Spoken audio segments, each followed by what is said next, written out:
שיכול לרפא נשמות עירומות בשבע תווים.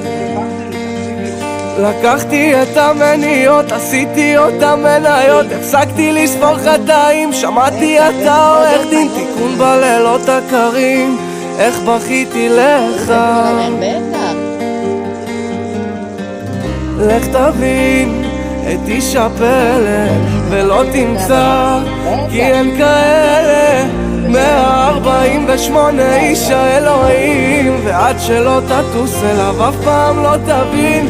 כל יהודי הוא בן של מלך, עשוי מאבנים טובות, טלית שכולה תכלת, והייאוש הוא לא קיים, תזרוק את השכל. אם תחפש עצה תקשיב לאיש הפלא.